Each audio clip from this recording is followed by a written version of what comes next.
Okay, I'm going to check to see, and I do indeed have some audio registered, and we are recording. So I'm going to start. I'm a little bit early, and I'm sure I'll have some folks join me as we go along. I just want to kind of keep us on track in terms of where we are in the course. So this is just some preliminary kind of housekeeping stuff, if you will. Of course, this is Module 9, and Fridays are, as you know, are always virtual class days, virtual lab days. And today's the live screencast, okay? And of course, I do a live screencast on Mondays. This week it was pre-recorded.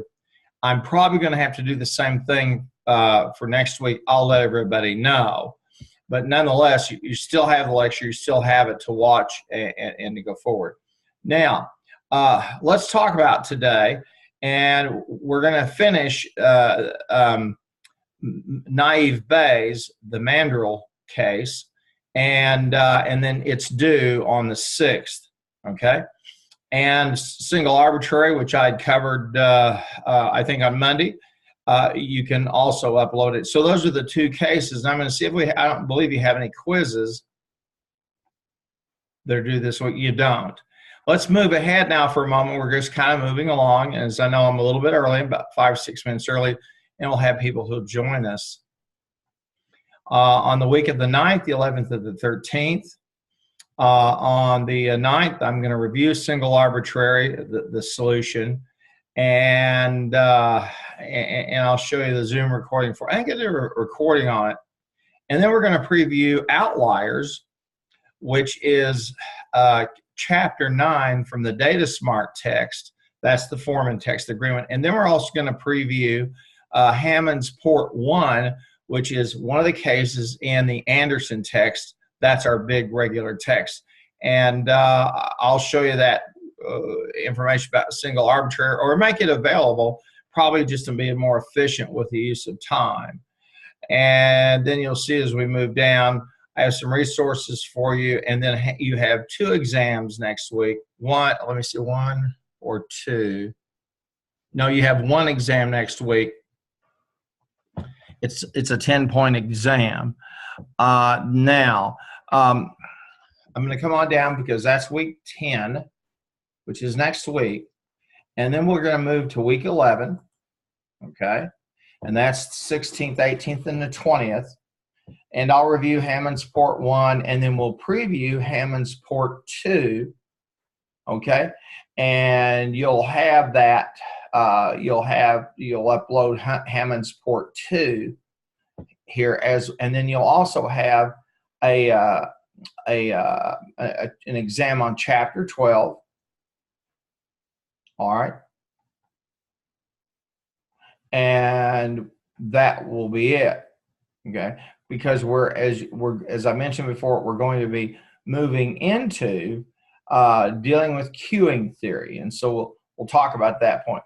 For Module 12, okay, you know, what you will have do is let's see what we do have do, okay. Yeah, the PDC project, that's that file, all right. Then you have exams on Chapter 13, 14, and 15. Okay, and this is the PDC project for the Microsoft Excel files, the files over here for the course. And then you've got instructions about SAP Business 1, Part A and B, and the Anderson text self-developed quiz. Okay. And then we're into, we'll look at the scoring. Okay, we're going to look at AHP. Okay, and we'll preview the scoring. That file. So we're going to look at AHP, and that's over there on page 677 to 687 in the text. Okay.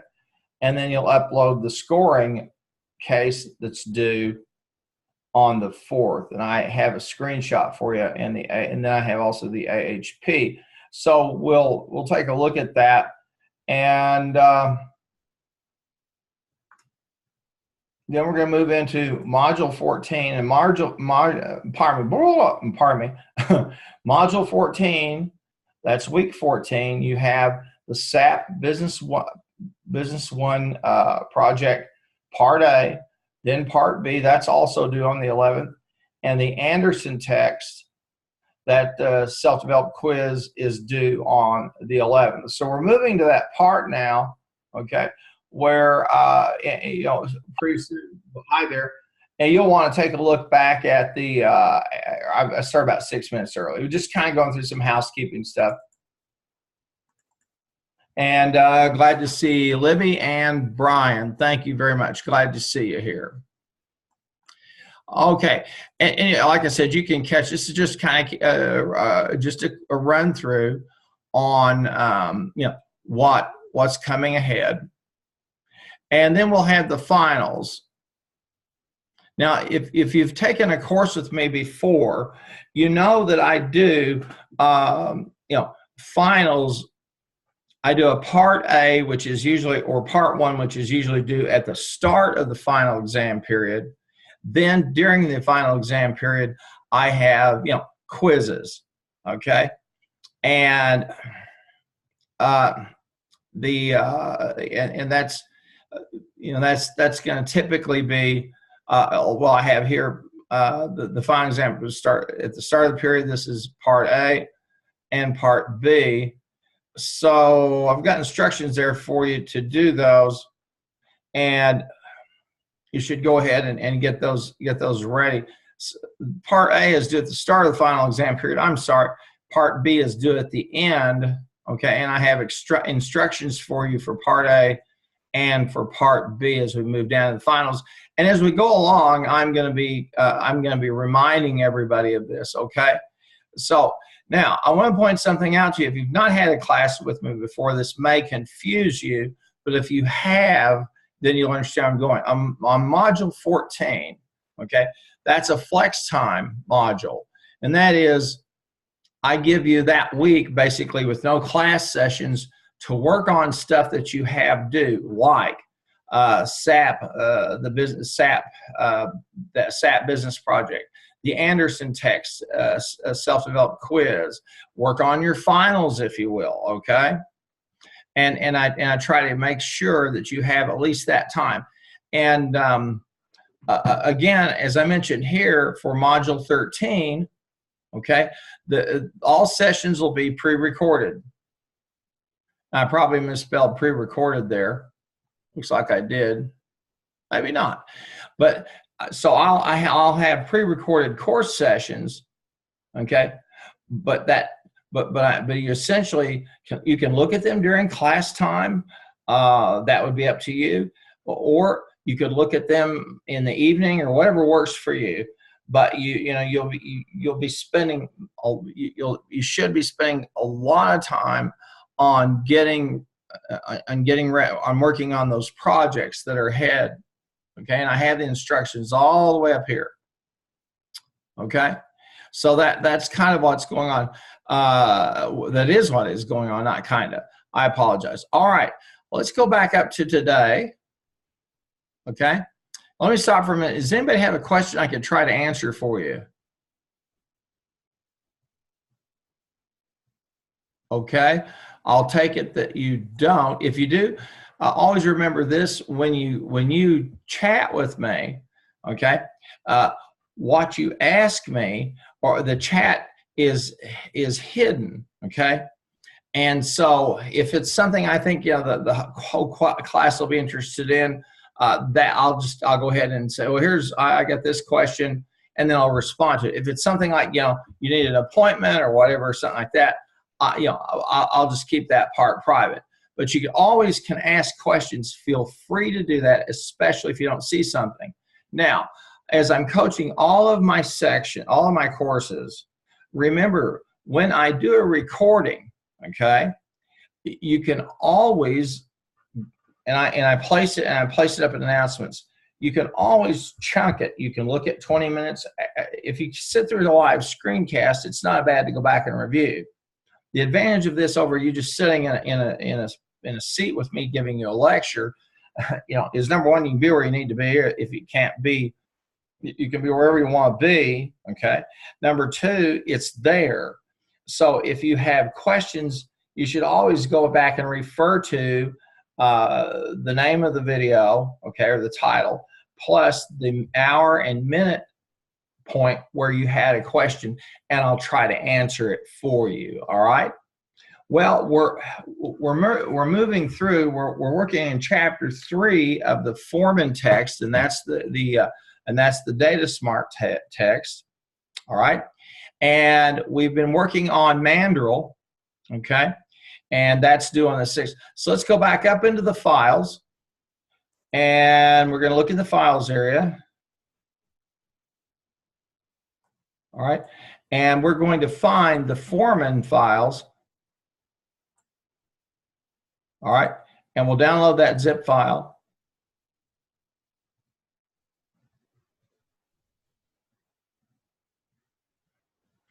And I'm going to diminish everything up here and throw this on my desktop. There's your friend, Cardinal Buddy. Let's take a peek and say hi. All right, and the Mandrill file here, Mandrill XLS, I'll throw on the desktop.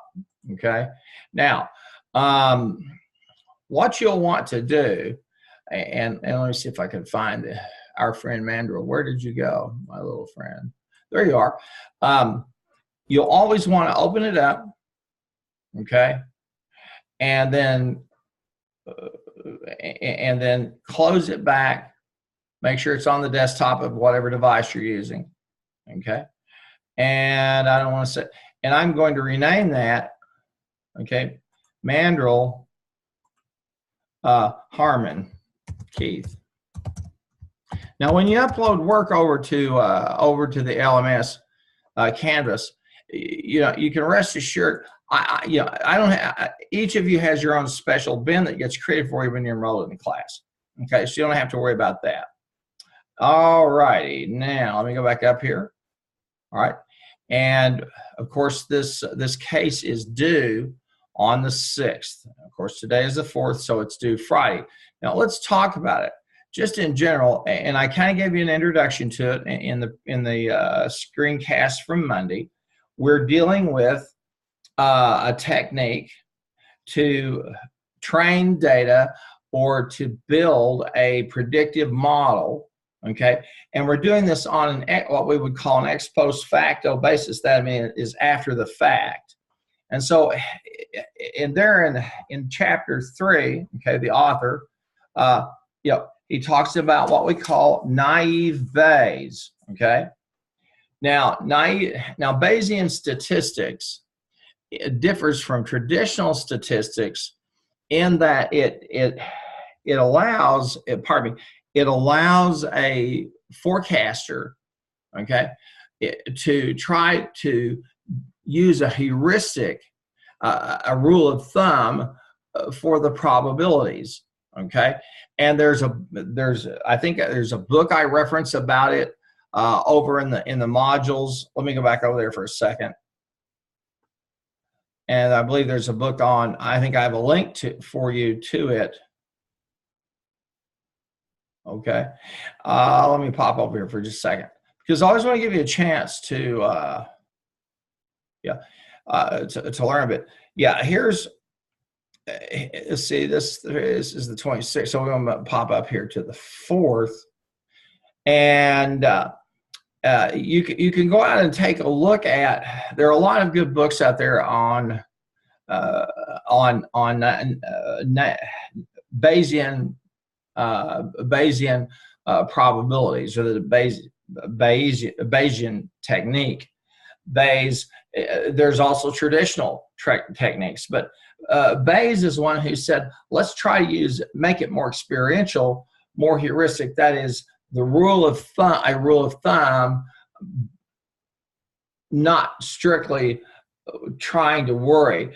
And as he walks us through the chapter, okay, he talks about that, how that is handled, okay, and then he gives you there on pages 79, 80, 81 a very short and pretty effective overview, okay, of probabilities. Okay, and he starts to take us into the realm of conditional probabilities, and that's where things become problematic. And then over on page 83, 82 and 83, he introduces us to Bayes' rule. Okay, and the Bayes' rule pretty much operates from the notion that we can, if we want, we can be naive about the conditional probabilities. Okay. And we could say, okay, well, they're all equally likely, and then go from there. And that's what he does there, as he talks about this case that we're dealing with, in terms of we have so many tweets that are about the product, and then we have an equal number of tweets that we know are not about the product, and then we're going to use naive Bayes, to see how well we can predict whether or not something is related to the product. And I've got some resources there about MailChimp and what they do. That's an excellent book I was mentioning earlier. Here's a nice little video that explains naive Bayes and what we do when we do naive Bayesian data mining, informal inference, and then they have one there for Bayes' theorem with logo. This is like the Anderson text has that Lego software up there. And then the real impact of spam. And as I said before, the company that the author works for provides commercial email services. And one of the key pieces of that, okay, is trying to determine what is spam. Spam is two things. It's really three things. It's either a phishing expedition, okay, forced on you, or you're lured into it. Number two, it's a waste of people's time, okay. And number three, it can be either it could be all three, all of the above. So spam is something that everybody's concerned about, and this company that Foreman works with is indeed concerned about that. Now, I do want to tell you this. There's another piece to this whole case that makes this very relevant. And again, we go back to chapter 1 where we talk about, all right, the management science is a methodology. That means it's a particular type, it has a certain philosophy or approach to solving problems, or describing phenomena, predicting phenomena, or all of those, okay? It uses, and particular methods are used within that methodology. But the methodology, first of all, says we need to build a model of whatever we want to work with. That could be an iconic model, okay? Like a small scale replica of a car, for example, or an airplane or whatever. It could be a full scale model, okay? And that's suicidal if you're spending a lot of money, for the simple reason that you can spend a lot of time and money and then it blows up in your face. Then you can build a mathematical model, okay? And the textbook walks you through all of that. The Anderson text, well, he does too as well, showing you how the naive Bayes probability theorem or approach is applied in this situation where we're trying to figure out if an email is spam or it's not, okay? Now, so there are, we're already dealing now with informal conditional probabilities. That's a model. It's a mathematical model, okay? And we're also dealing with another issue that the author alludes to a little bit, but probably doesn't go into the depth. And that is what we would call types of error, okay? And you may remember this from statistics. When we run a statistic, okay, we do a t-test. We do an analysis of variance, and known as an ANOVA. We do a multiple analysis of variance. We do a multiple regression, anything like that. We're always confronted with the question of type 1 and type 2 error, okay? Now, type 1 error, okay, is when we reject something, okay, and as false, okay, and actually it's true. That's type 1 error. Or if something is false and we accept it as correct, and you can almost build yourself a little, you can also almost build yourself a little matrix, if you would, there. And then we have what we call the failure to reject or failure to accept. And let's say that something is correct and we accept it. Okay, we're in good shape. Let's say that we accept it, but it's false. Now you can probably the most prevalent model of this deals with diagnoses of disease. And certainly you may have read or heard the situations where people go in, they're diagnosed as having a certain form of cancer, and then you find out that they actually didn't have cancer. A lot of the time, this depends upon instrumentation.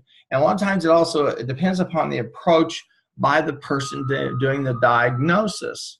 So it's not it's not a cut and dried type of issue at all.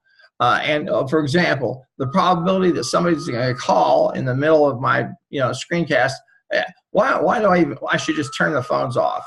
But but being naive and stupid, I go ahead, they won't call that time. But there's the call. Anyway, this problem of type 1 versus type 2 error also comes into play. We don't want to reject something when we ought to accept it, and we don't want to accept something when we should reject it. Okay, and that's that type 1 and type 2 error problems. And now, if you took stat and you did a statistical test, a test of statistical significance, say that 25 times, you had alpha error, which is type 1, and beta, which is type 2. And the higher the alpha, the lower the beta, and vice versa. And you'll see if you look in journals or whatever, maybe if you had a stat class, you tested something, that typically we say, okay, it's at the 5% probability level. So the chances of us making a type 1 error are about 1 in 20.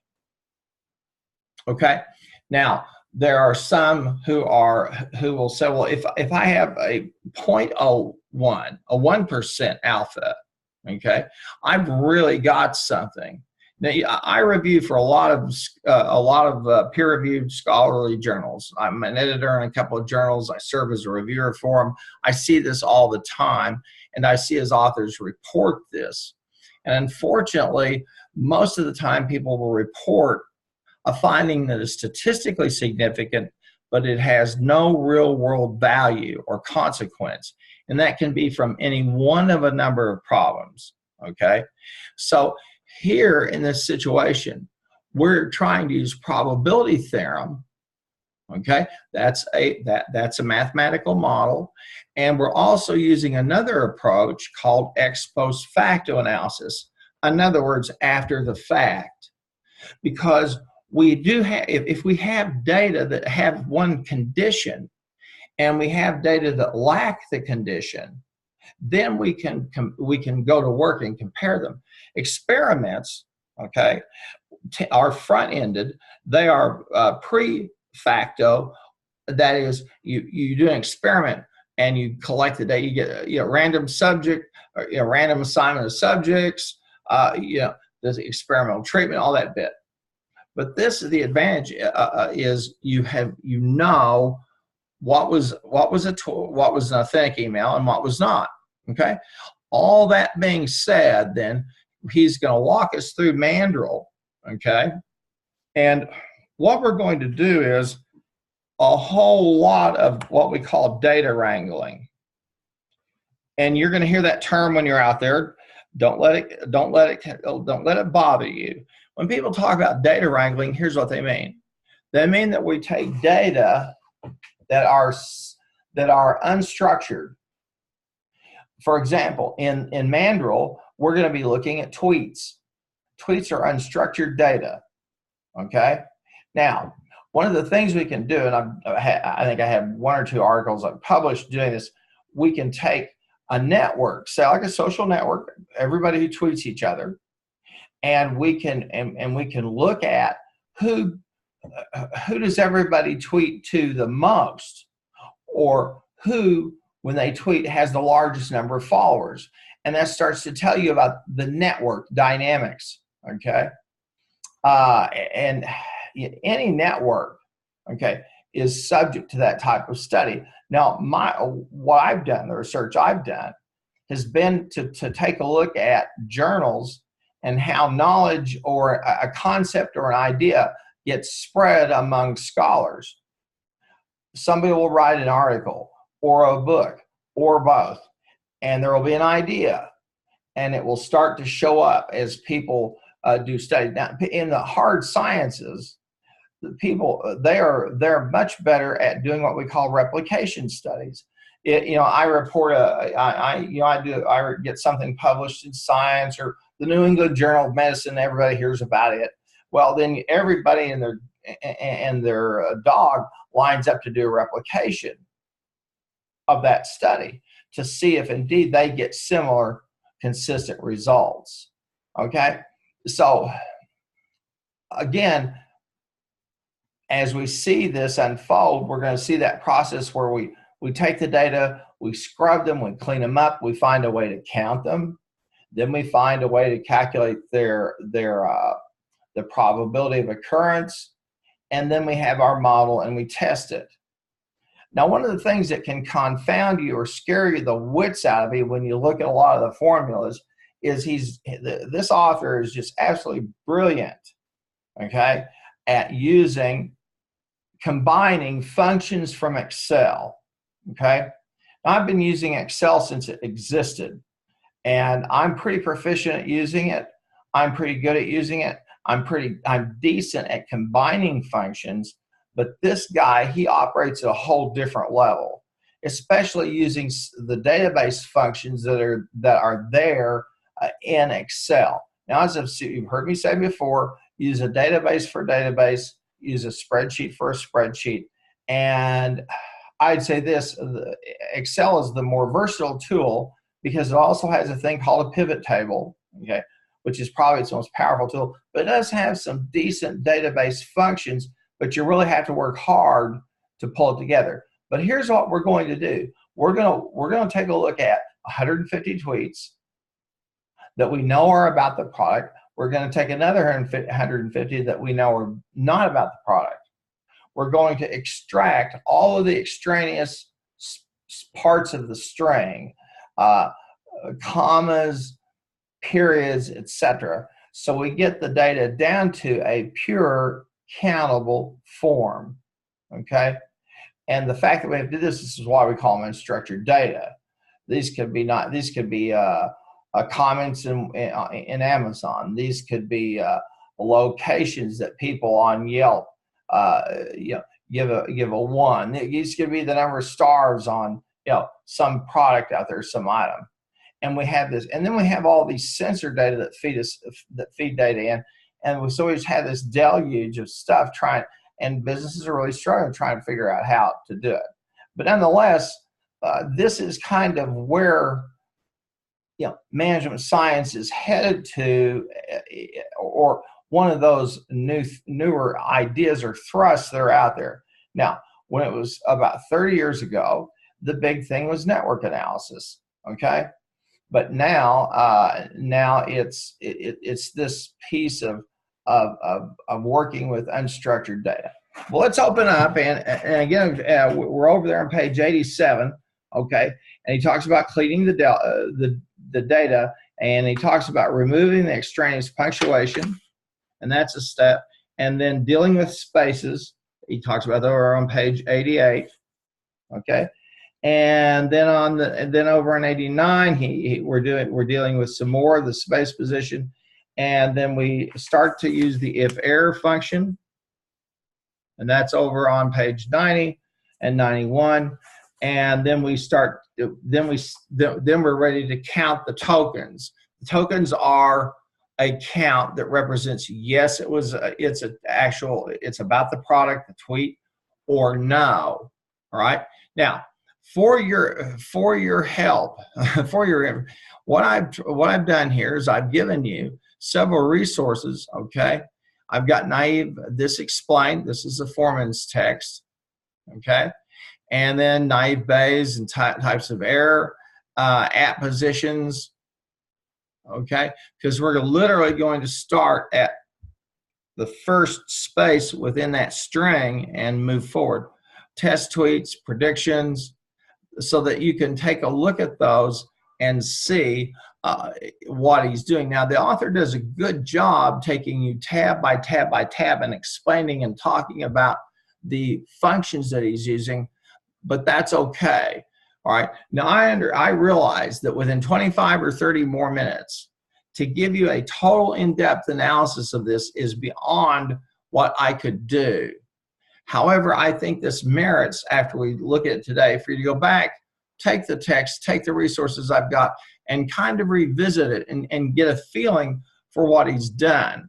What's really just off the charts here in terms of how smart this guy is how he has combined the functions to accomplish typically what we would have to do with some pretty expensive software that deals with text data, text-only data. All right, we're going to open up Mandrill here. All right, and here we're back here where we look at and we know these are tweets about the Mandrill application. All right, and here's the tweet, and then here's where we takes everything, all right, and makes it lowercase.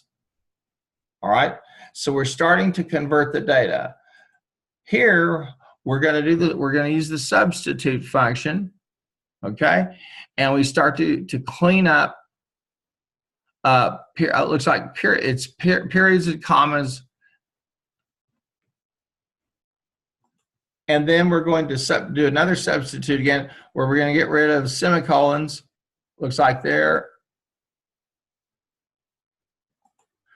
and here we're going to get rid of like a question mark, and we're going to substitute a blank space for that question mark.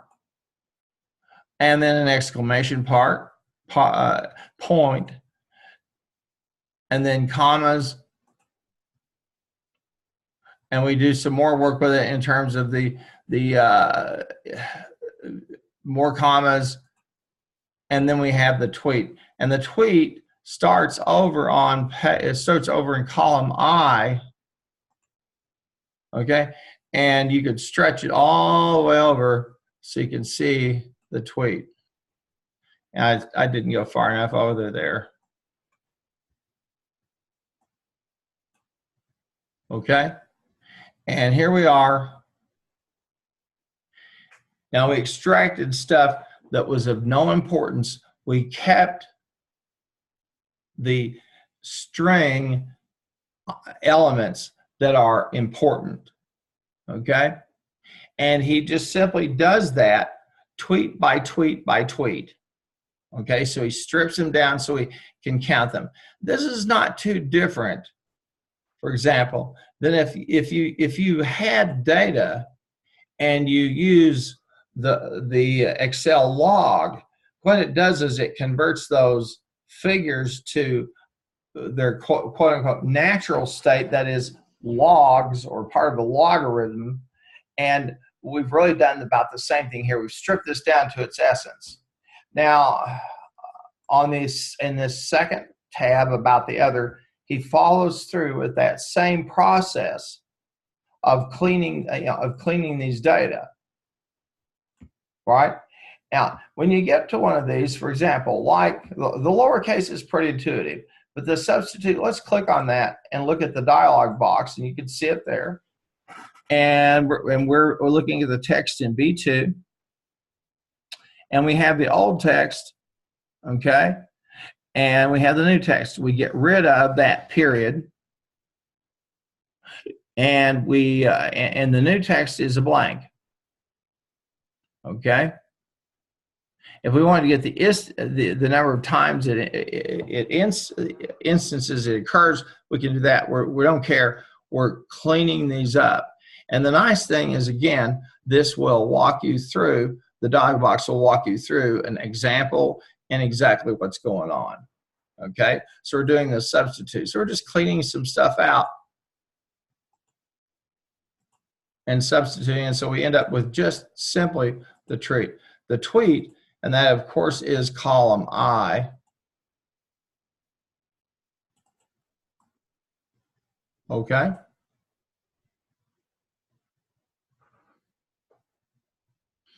And he just simply does that as he goes down. I think there's 150 tweets that are about the product and 150 tweets that are not. Yeah, that's correct. 150, yeah, 150 of each. Now, we knew already that these are not tweets about the product, but remember, as we talk about in ex post facto analysis, the thing that's the most familiar with people is what we call a post-mortem. And that is, okay, somebody dies and we try to figure out, okay, what happened. And you know, this is, you know, there are TV shows like CSI that use ex post facto analysis all the time. You know, they go in, there's the body stretched out, and yeah, and there's what they ate the night before, all that stuff. The same principle here. We gain a lot of value by using this technique. Okay, probably one of the most important uses of this technique that ever occurred were the studies that were done in the 1950s, 60s, and 70s regarding the impact of tobacco on the human body. And there was a point where people smoked on TV. This is before many of you were born. They smoked on TV. They sold cigarettes over the television. They'd have commercials, and then the famous set of studies that showed us a strong link between cancer and cigarette or tobacco use. A lot of people who use tobacco, snuff, chewing tobacco, high risk factor for getting throat cancer, and we learn the same things about diet. Okay, what people die of heart, what did they eat? Okay, and so this is a very powerful technique. It's simple, but it's very powerful. Now we're going to go over here to the app tokens, and at this point we start to get the length of the tweet. Okay. And this is a little bit tricky, but let's look at this very first one. Okay, here's the raw tweet. Okay, and we're going to start at space position 0, and notice we're going to take that at CNTMX. Okay, and we started at space 0, and what we're doing is we're counting, okay, the length of each of these tokens, a unit of measure. Now, long ago, when I did my dissertation, I studied text algorithms, and looking at documents that to see if we could find algorithms and if we could build algorithms that would help pull stuff out and determine, okay, what were they really thinking about when they did this? Prior to that, people just simply assigned column inches in newspapers or articles, so it was a little bit different. I didn't have a lot of the tools we have available today. So it was an interesting struggle, but one that was quite worth it to try to find, okay, what's the main point? What's the thing? Can we predict what we're looking at, what we think we're going to get? Well, nonetheless, we've got the space position, okay, and then we use the if error function, and let's talk about that. And retains a value if the expression is an error, and we show the value of it. Okay, so we have the value, and here's if it is if the value is if error, if the value is an error, then here's what we inserted. Now we can have some more help on the function. And remember, I gave you the PDFs to look at. You also have the textbook to follow. Okay, and this again, we'll get this to see if we can pop up the help function on this. I may not be able to. Okay, maybe it's going to. But I've got enough material there, and you have enough material in the book to understand it. What he's talking about. And they're over on.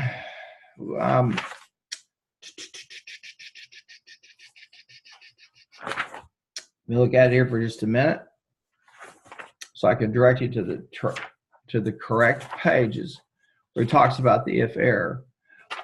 We does a substitute, so we get rid of the print, and then we split the states. All right, and there is page 90 where he talks about using the if error, okay, function. All right, now I'm going to cancel that, and let's look at this for just a minute. We're going to look at the mid, which is, and I have that explained for you. The mid is another one of those functions. We're going to look at the middle in the text, and he's got a whole formula there, and he shows us that over on page 90 in 3.6 to get a count. And we start at 0.0, okay? And I'll just click on it so you can see it. Okay? And it's A26 plus B26 plus 1, and then we take B176 minus B26 minus 1, and then we have a point there to roll that on out. So then we get the token, okay? Then we get the length. And we just take, and that's the length function. But to acquire the token, we use this if error statement. And I walk you through using the whole thing, what they're talking about with it. And he walks you through that as well.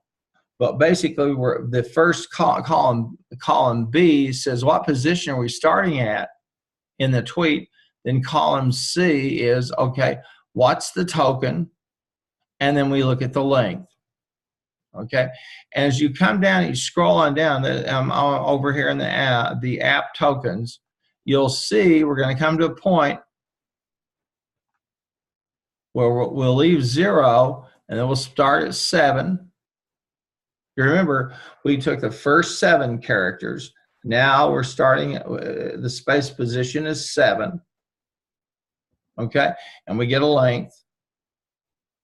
And then since there was 5, now we're at 12. You can see what's going on. We're taking each tweet and taking it and counting the spaces and what's occupied and what occupies those spaces so that we get a length. Okay? And you can see that here. And the token. And it comes all the way down. And we get these lengths of the tokens. So we identify the token. Okay, you can see those. And then we come back and we have the length. Now we're going to scroll all the way down here to the bottom. Okay, down to row 4501. Now remember, okay, we've got 4,500 tokens now because we took 150 of them, and we said, and he talks about this in the book, we're going to naively say that we're going to limit the size of the token to 30 characters. This again is why he calls this naive Bayes, because we just naively from a scientific point say, well, most tweets are mostly going to be 30 spaces. Let's stop at 30 spaces. Okay. That's all that's going on there. So and he said, well, where'd you get 30 spaces? Well, most of the tweets we get are 30 spaces, okay? And so we're using a rule of thumb, what we call a heuristic or a naive approach, okay? And so we do this to get our counts, to first of all, to identify the token, okay? And notice you're going to see all of these dots, and that's how we get the 4,500.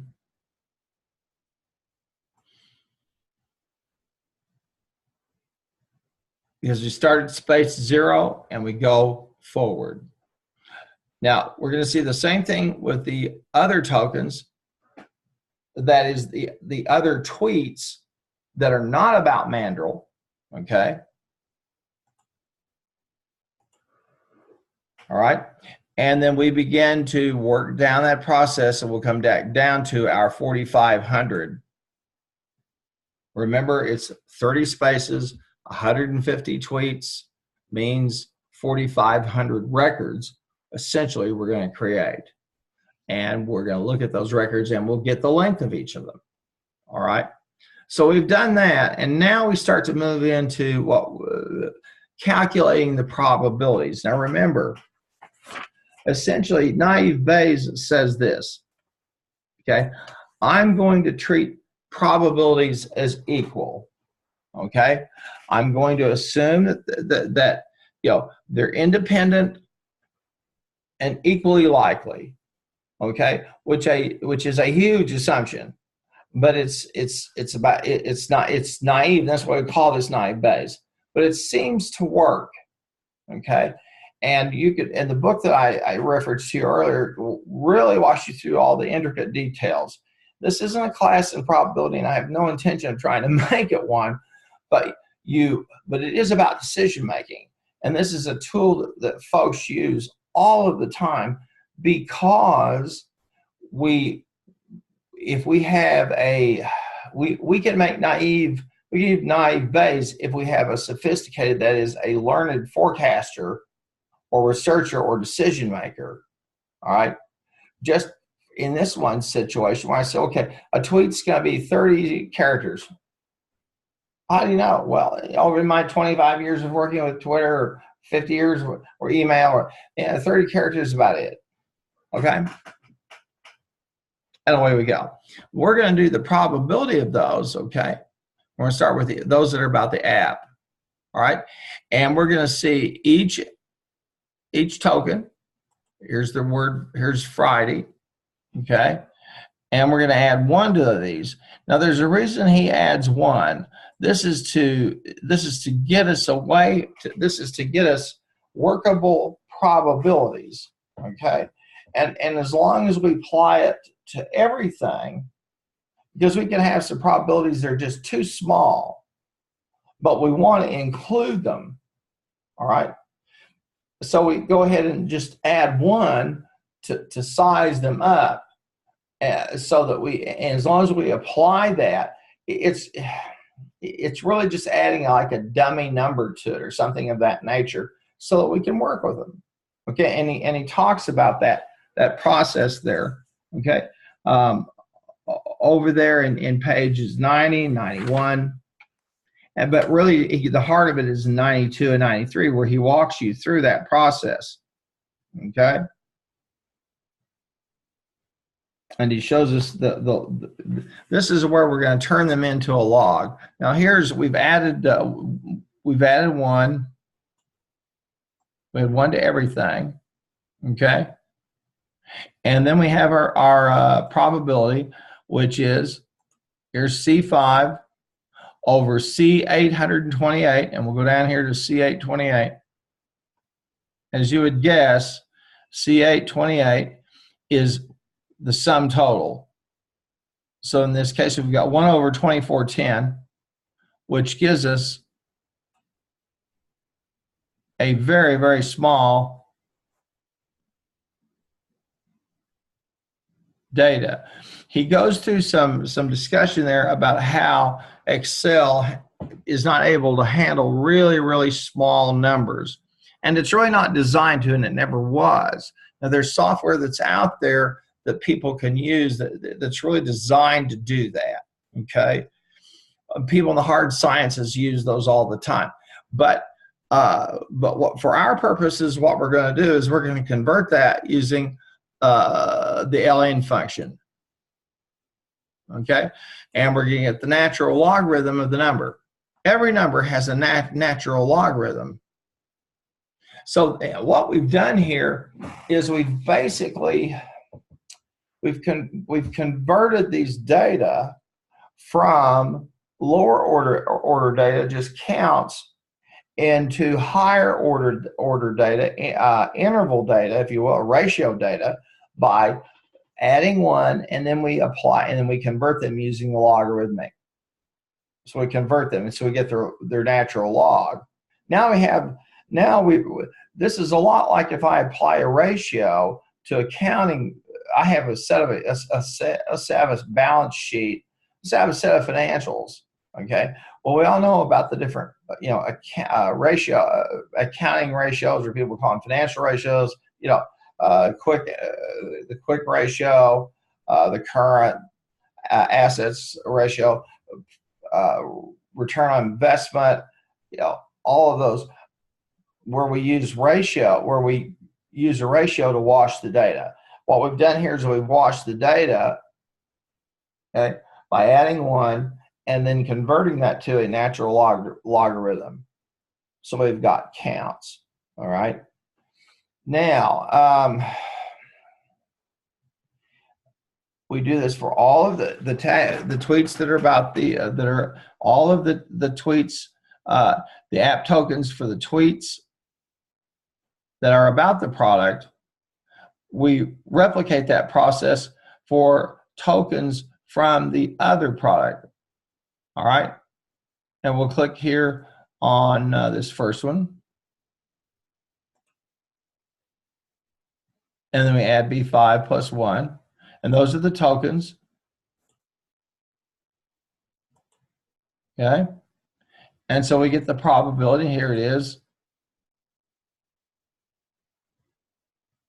And you see, of course, we get this very small number, and we just basically convert it over to a logarithmic number. So we have oranges versus oranges, or apples versus apples, okay? And we've converted those data over. All right. Now we've done it. Now we come to the test of the tweets. Click on that. We'll show you. Okay. Now notice we have 20 tweets here. Okay, 20 of them. 10 of them are about the app. The 11 are not. I can't recall if in the book, if he talks about, if he discusses how he drew those, did he draw these at random or not? If you want to stay on the straight and narrow, you probably would want to draw them at random, okay, and go from there. So here's the number. Here's the class. Is it about the app or not? And then we see the tweet, okay, and then we begin this process of distilling that down.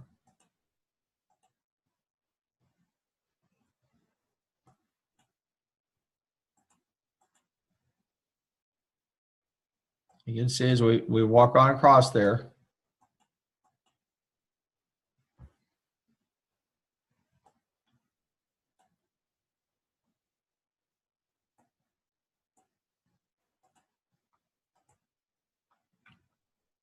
There we have the tweet.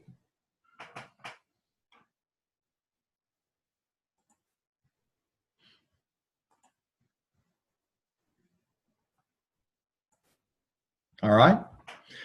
So we have these 10, all right, we have the first 10 that are about the app. the second 10 that are not, the second 10 that are not. Okay, and we've got them, and we've stripped them back down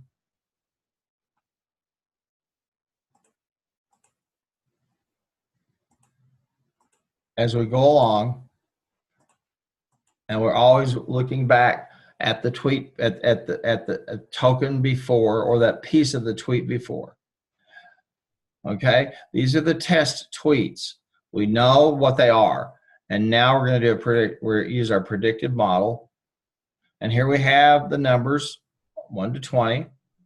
We have their class that they've been assigned. We predict, yeah, and we say this: if C25 is greater than C48, it's the app. The default is it's the other. Well, let's come down to C25 and take a look and see what's there. Okay, and C25 is the sum of the conditional probabilities. Okay, and if and C25 is the sum of those conditional probabilities, and it'll come down to C48, and that's the sum of the conditional probabilities for the other.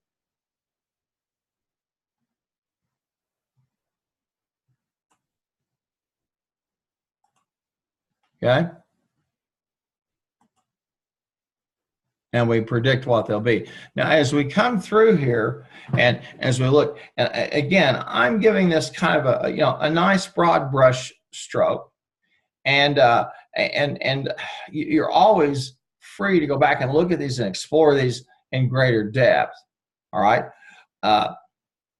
and again, we're going to do that ex post facto. All right, and so we find 10 of them that are the apps. Now here's something. Here we begin. We do our prediction, and we run into an app. Pardon me, into a token. Okay, or a tweet that's classified as other, but we classified it using our model. We assigned it to app, and we know that it's not. So we know, okay, that we have roughly a 95%, about a 95% accuracy, which is pretty good. So we can say, okay, I've worked with these data, I've used this model, okay, and 20% of the time I ought to be correct. Okay, now we could try to train it to fine cut it some more to get that down, but 5% is not bad. If you talk them in emails, it's a lot. Okay, but at least we can say, yeah, all right, within 95%, pretty good. So when you hear people talk about supervised versus unsupervised machine learning, you hear people talk about artificial intelligence, robots, and those kinds of things. Look, programming will only take you so far. Okay, and we're a long way from having having completely flawless. For example, flawless autonomous vehicles. Now, I love them. I think they're great. I think they're the way of the future. But I think it's pretty apparent we're going to have a human being, and probably where that will start is certainly going to be in the transportation and logistics business, where you'll probably have a driver there who's kind of the fail-safe person. All right, and the only way I know to equate it, we already do this to a certain extent. When you fly, okay, most of the piloting is done at your takeoff and obviously at landing, but between takeoff and hitting cruise, okay, and then between cruise and landing, there's a lot of machine learning that's built into that, and that's programmed into the plane. Okay, and it does its thing, and then there's a pilot there, of course, to respond, and if there's an issue, a pilot, to try to save everybody's lives, or pull out of that landing and go on around. and take another stab. And we see these kinds of things all the time. Okay, if you've got a Roomba, or your parents have a Roomba or something like that, trust me, it uses supervised learning, but you remember you have to set the boundaries up so the Roomba knows not to go off down the hall where you don't care. It still has to be supervised to a great extent.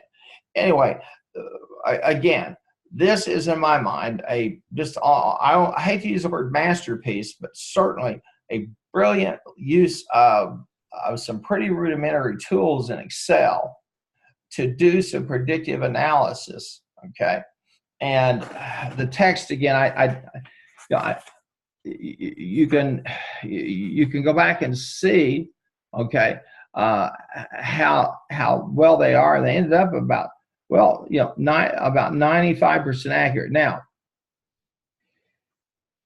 he gives you some over on page 99. If you know any C+, he gives you in Python and Ruby. So another way to do a little bit of work with those programming languages. Okay. And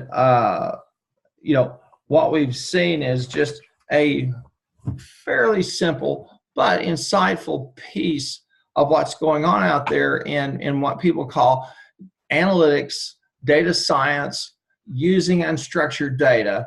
And this is kind of a new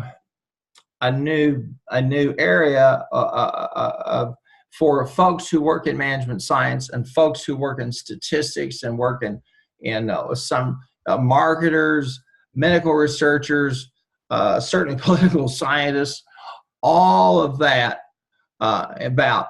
Let me give you a practical example. When the Russians hacked Facebook and they wanted to create problems, one of the things they did is they went and they started looking at, what do you post? What do you like? And so they would post something that might be just the opposite to get you to go look at. And this is all to stir up people fighting and arguing on Facebook. Okay. Or they would see, they'd look at and build an algorithm of what news outlets do you use? Okay. And then they would send you a fake piece of news, seemingly from MSNBC, that says, Hillary Clinton is in cahoots with this guy as a pizza parlor in New York to molest kids.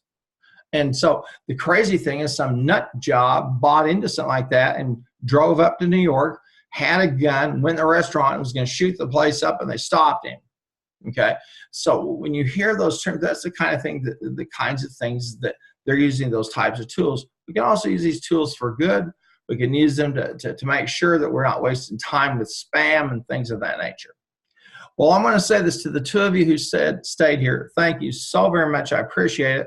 Now, again, you'll want to upload. Your file, okay? And again, I go into great lengths to explain each of these, and you can use them along with your text if you want to take a real deep dive. Of course, here's a wonderful book I think is useful to take a look at. Resources here on Bayes' theorem. Here's one I want to really truly recommend to you. And this talks about the case for the resurrection of Jesus. I'm going to give you just a minute or two of this, and if you want to bug out, please, it's on the recording. I would not be a Christian if it wasn't rooted in history, if it wasn't something that we can study and look at and understand. Call me a doubting Thomas type of person, but I know that Christianity is rooted in history. And there are all kinds of ways, but at the crux of it, the crux, at least as far as Christian claims, really hinge on whether or not the Lord came back from the grave. All right. Now, and Paul tries to answer that in that famous passage of Scripture, and he methodically walks us through the sets of people who saw the resurrected Christ. One person, two people, 12 people, even 500 people at one time. The book of Acts tells us Jesus was around for 40 days after he died.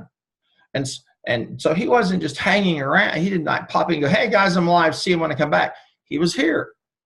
Okay. And he was teaching the disciples and interacting with them. Paul, when he wrote that epistle and he walked through those accounts, he was saying, if there's anybody out there who disagrees, let me know, who says this is all a lie. When 500 people see the same thing at the same time, the probabilities of that are astronomically low. I'd have to have more faith there isn't God than that there is a God, and this did happen. Because the probability that 500 people are going to give us, now the details of what they saw, it might be a question, but the details about who they saw, there's no question at all. And Paul laid that out, okay, for believers and really for all of us. And so if you start to look, whether you calculate those by odds by using that they're dependent events or independent events, it doesn't really matter. The probability that there was a hoax is so low, you'd have to be a fool to believe that there was. The probability that it actually happened is about as well. If the idea of a hoax is as low as is infinitesimally low, it's just the opposite, because these people saw him, okay, and he was around for 40 days and 40 nights, okay. And those of us who know the Lord, when we get to heaven, we'll probably find out, well, what did you do? All we know is it transformed the disciples, okay, and their lives, and it transformed the lives of the people who saw him. Okay, so when someone is seen by 500 people, all right, they may disagree on what he said, they may disagree on how he felt that day, but they all saw him. And I have to tell you, when I look at that, plus the fact that Christianity is rooted in history, I have to say, I can't worry about the people that didn't hear about Jesus or have a New and Old Testament. That's between them and God, and God knows what he's doing. But he's given me all of this evidence. I have a heavy decision to make, and I have to answer that claim on my life. And I'd have to say, I don't see any other world religion I could be part of, because they're not rooted in history. You can't apply the rigors. And God's not going to give us minds and brains and ways to write stuff down if he doesn't. And if there was a God and he was going to come and see us on, this is probably how it happened. Okay? So that's why I'm a Christian. Now, there's a point where I have to take a leap of faith, and the great test of my faith will be that, and for all of us, will be that moment when we draw our last breath, if we get a chance to do that before we expire or in conscious or whatever, and we'll have to have that great faith. And so that will be the test for us. But I have to know, okay, there's too much evidence for being a Christian. And so, that's my end of my sermon. I'm not going to collect any money. I'm not going to put this out as a podcast or any of that stuff, but I certainly think it's something that ought to command for us some deep thought. And around Easter, I think it's a great time to think about it. God bless you. Some of you left, couldn't take any more of it. I understand you had to go to another class, but that'll do it for us on this. Thank you so much, and I will see you next week.